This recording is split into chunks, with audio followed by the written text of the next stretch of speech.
Thank you, Lynn. Are there announcements that need to be made?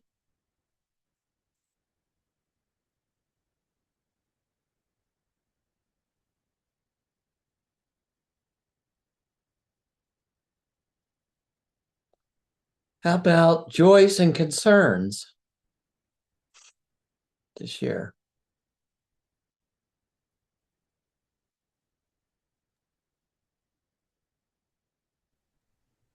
I'd Do like we to have ask, any, I'm sorry. I'd like to ask that we hold Ron in the light. He fell and fractured a vertebra, and he's now here in rehabilitation, and hopefully he will be healing soon and reducing the pain.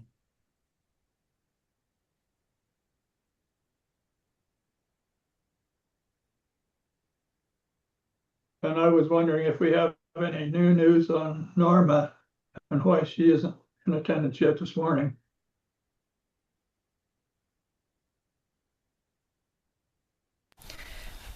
I'm sort of embarrassed to say that I've not talked to her for a little while.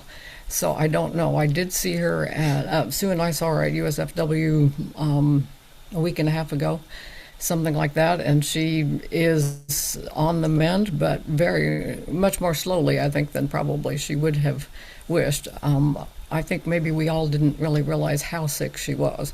But she was at that point getting better, just slower than she would prefer. She can still use our thoughts and prayers.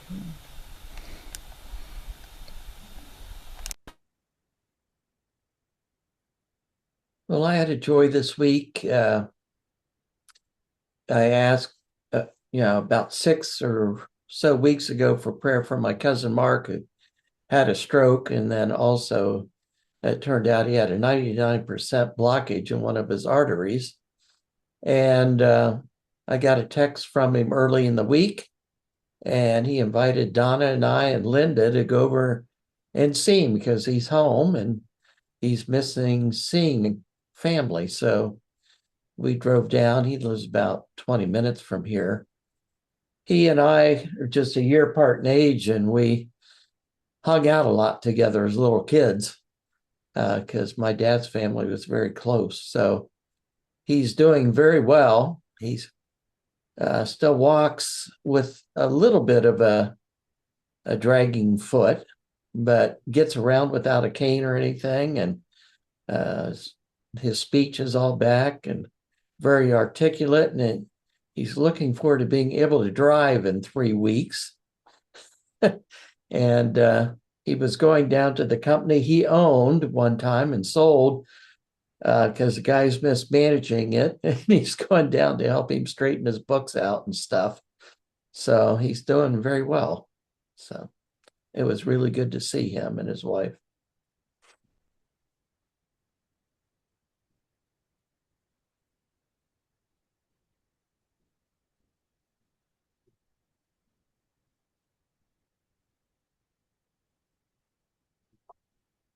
Well, I know we all share concerns about the state of the world and our nation at this time. It always, I mean, even in the best of times, it needs prayer. But with wars and rumors of wars and all that's going on, we need to put our united power in prayers for peace, and also put our words and actions to that good cause. to stand for the things that we believe in, our testimonies based in the gospel of Jesus Christ. So as we center ourselves for worship, let's hold all these things in our hearts and lift them to God, share with each other the joys that we have. And Chip is our worship leader, and he will speak out of the silence as he feels led.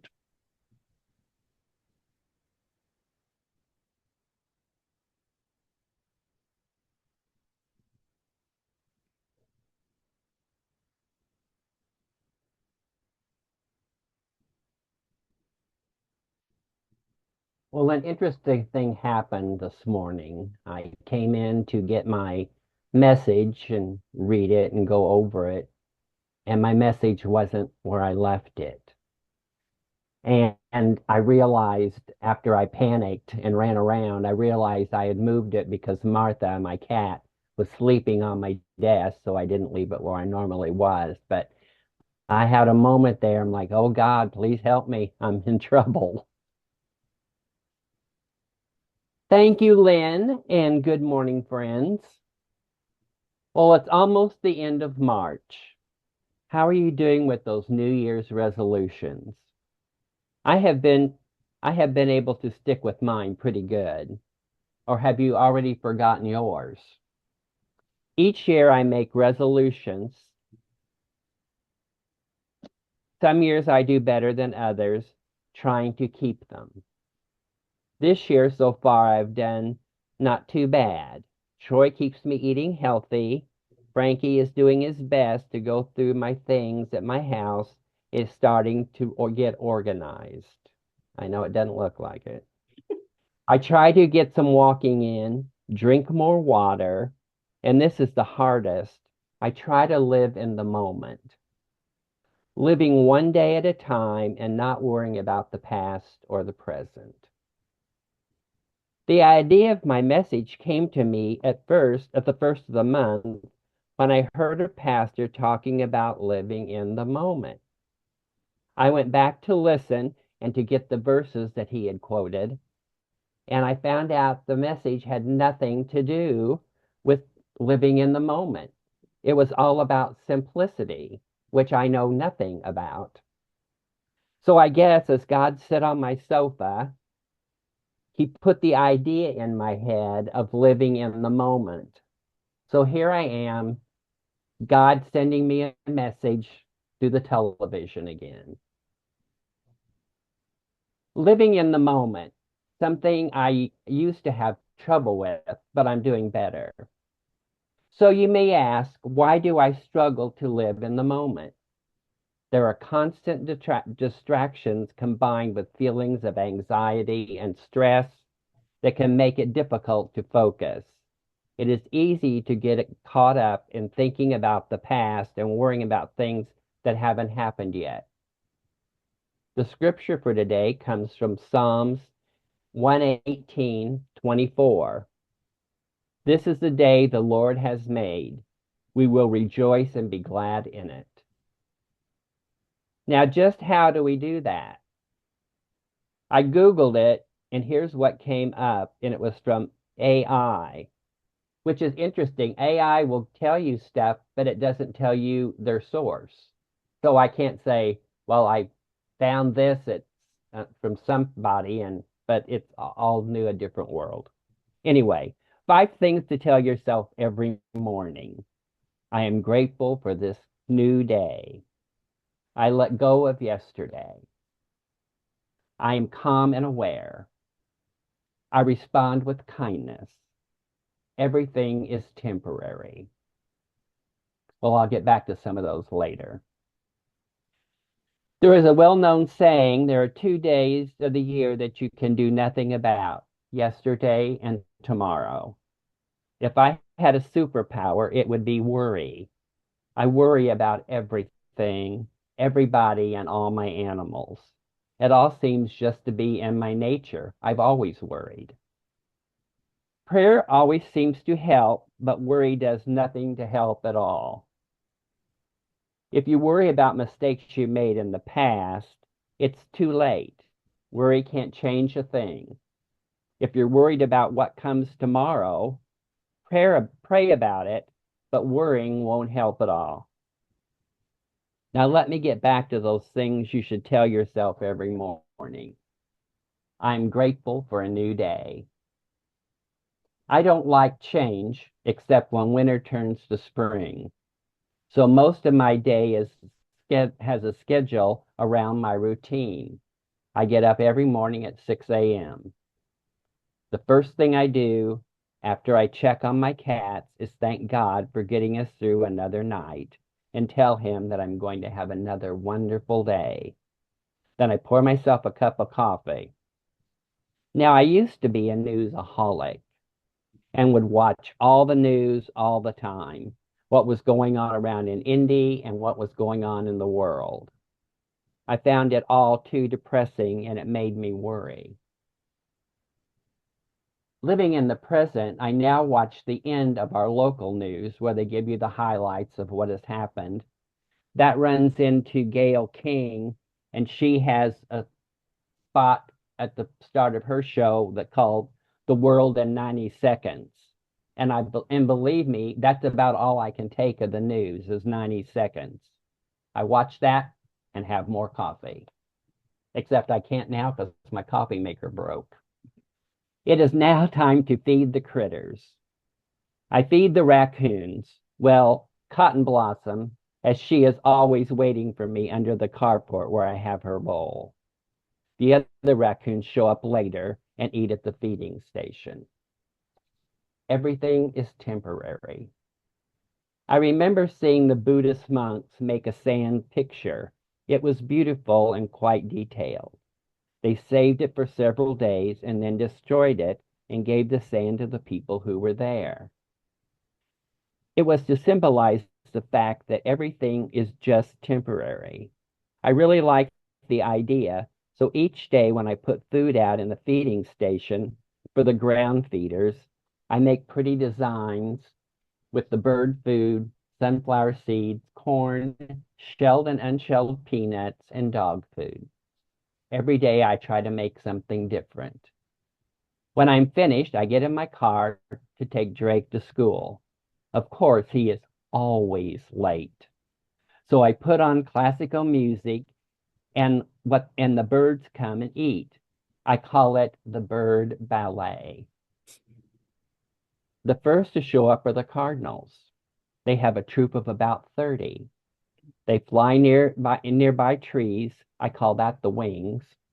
And they make their entrance, flying about like wonderful dancers. Soon the stars arrive.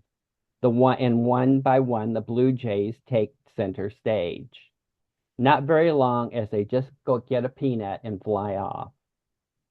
The cardinals are still putting on a wonderful show, and I realize the red-winged blackbirds and the starlings are waiting in the wings now, and soon they join the performance.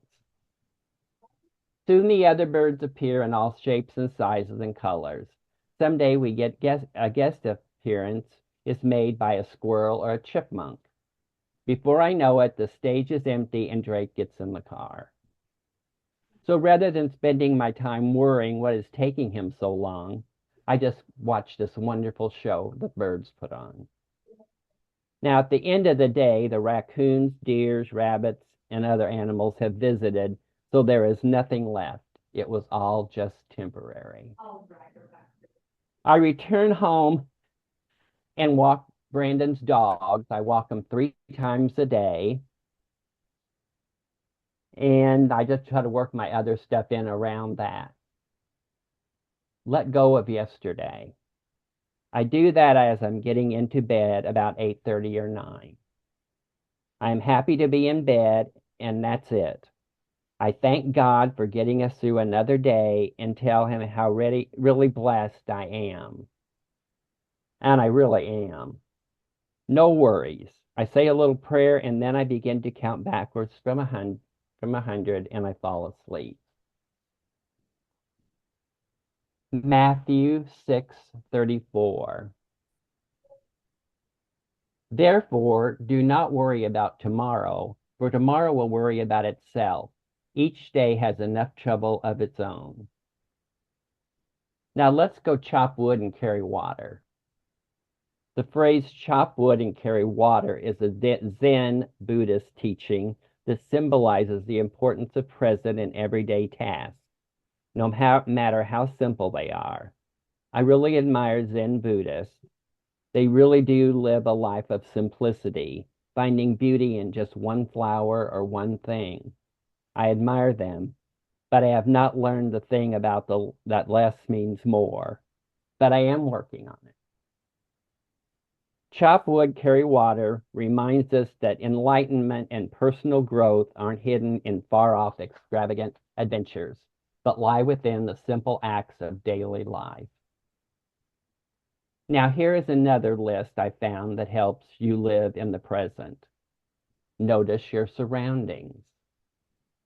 I seem to always be doing that. I love to watch the clouds move along in the sky and the movement of leaves when the wind blows. When I am outside, I just love to watch the cats move and play. When attention, even when I'm trying to write a message and one is trying to sit on my desk, don't multitask. As a person that has trouble with ADHD, it is almost impossible for me to do more than one thing at a time. To be perfectly honest, I have trouble when I go into a room remembering why I'm going there, and I have to think about it.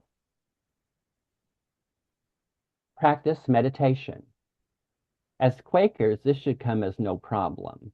My problem is being distracted by things going on around.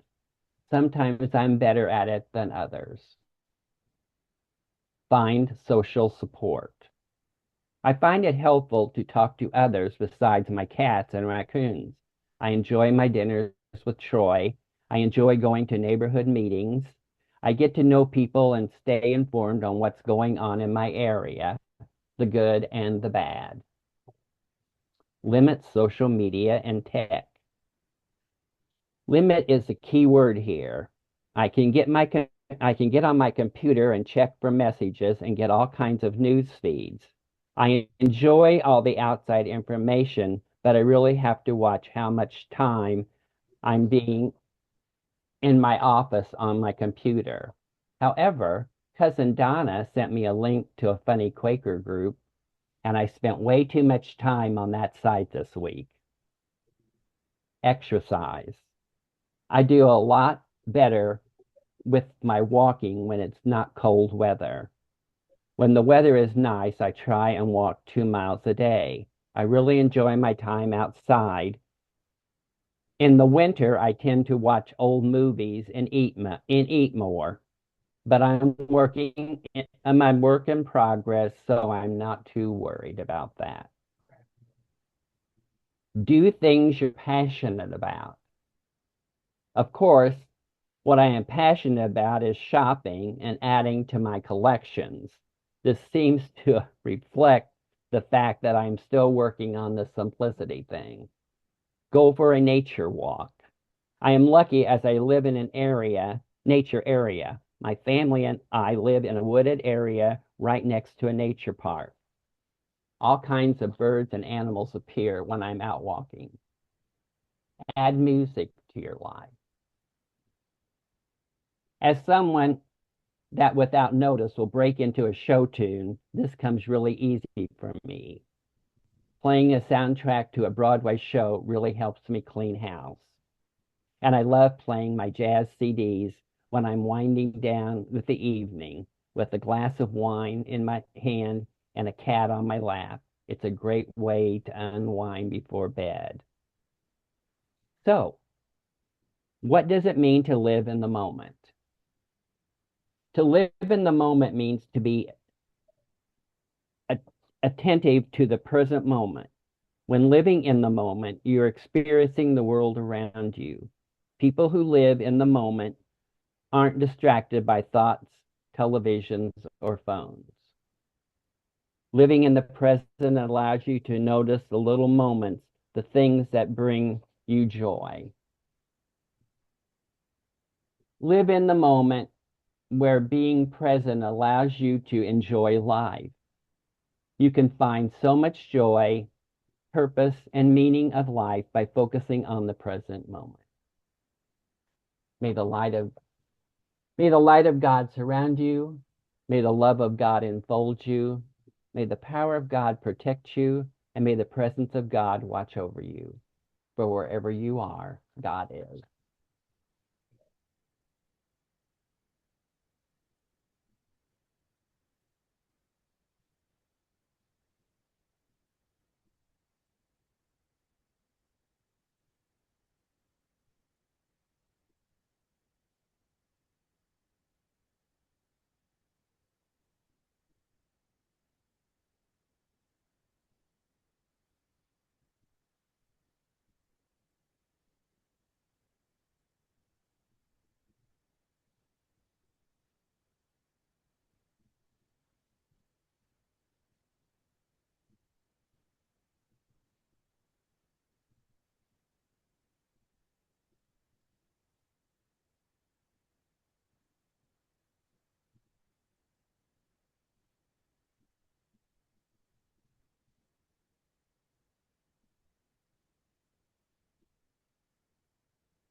The hymn that Chip has asked me to play is one that you will recognize the tune for, but the words are new.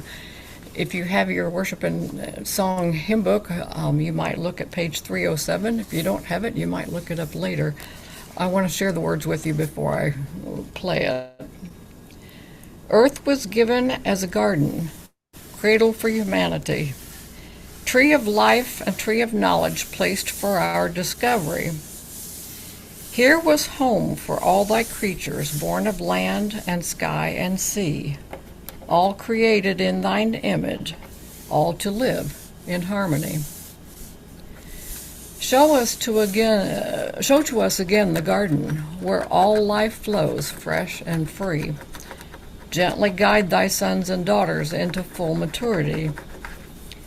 Teach us how to trust each other, how to use for good our power, how to touch the earth with reverence, then once more will Eden flower. Bless the earth and all thy children, one creation, make us whole, interwoven, all connected, planet-wise and inmost soul. Holy Mother, life bestowing, bid our waste and warfare cease. Fill us all with grace o'erflowing. Teach us how to live in peace.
Thank you, Chip and Lynn, for your ministry offerings this morning. We'll now continue with more unprogrammed worship. For those who can stay and for those who need to leave, we wish God's blessing on you in the coming week. Safe travels to those who are traveling. And let's continue our worship.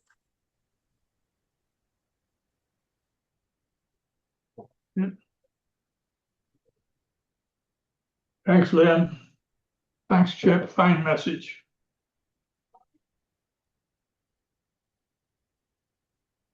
Thank you both.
Chip's message really speaks to my condition.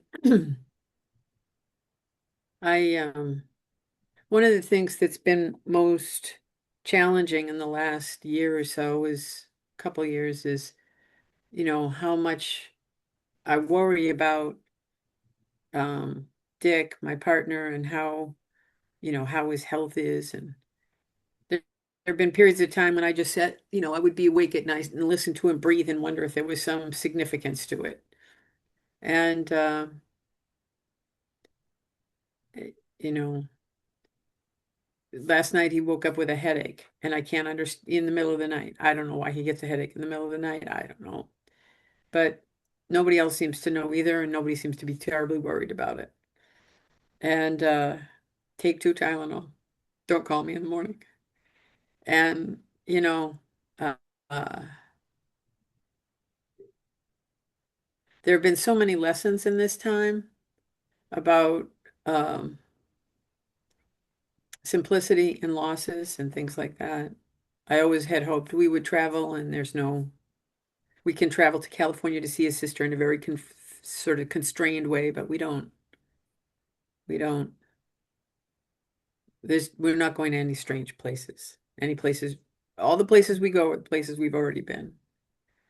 And and I can't lure him down Maine, where I have a summer place that's at least 10 degrees cooler in the summer than where we are here. And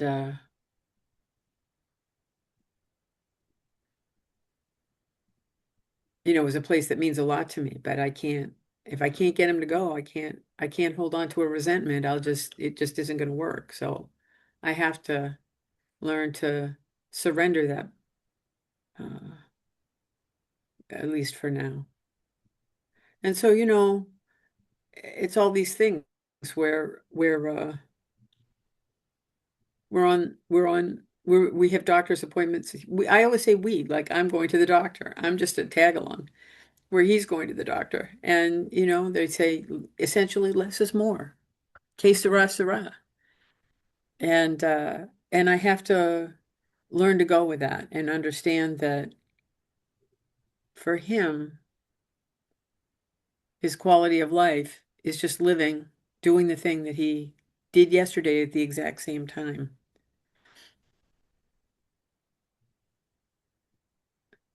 And there's such a powerful lesson in that, in the way in which he is satisfied with, more than satisfied with his own capacities, being able to live up to the capacities that he has in the moment.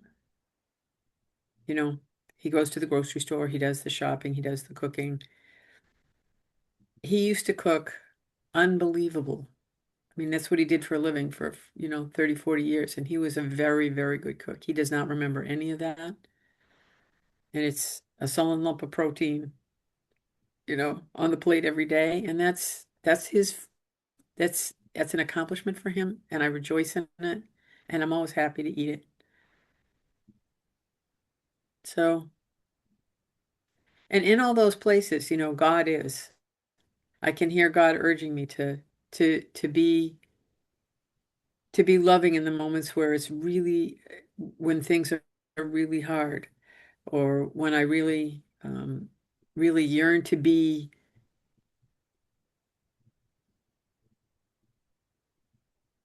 when I really yearn to be where my heart is, and I have to let that go, that it's not, I have to be grateful, so grateful for all that we do have.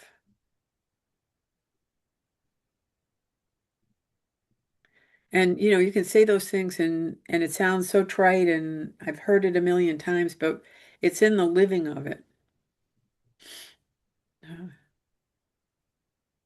In Al-Anon, they say, it reads easy, but it lives hard.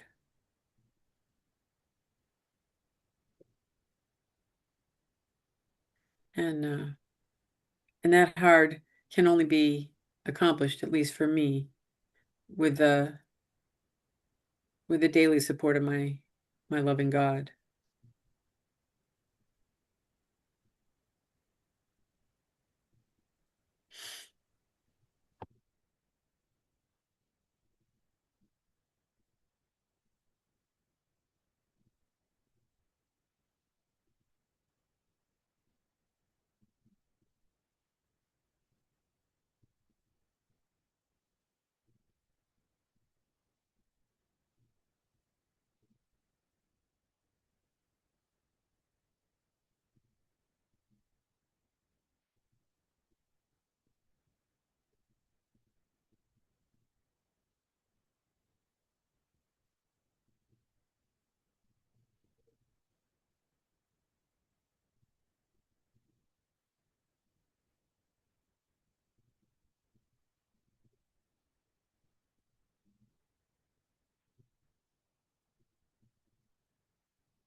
if friends' hearts are clear, we can close meeting for worship. Thank you, Chip. Thank you for sharing, Bye. Megan. Thank you, Chip. Thank you, Chip. Thank you, Megan. That was a beautiful, heartfelt. Yes, thank you, Megan. And I love the chair you're sitting in. It's like you're sitting in a flower.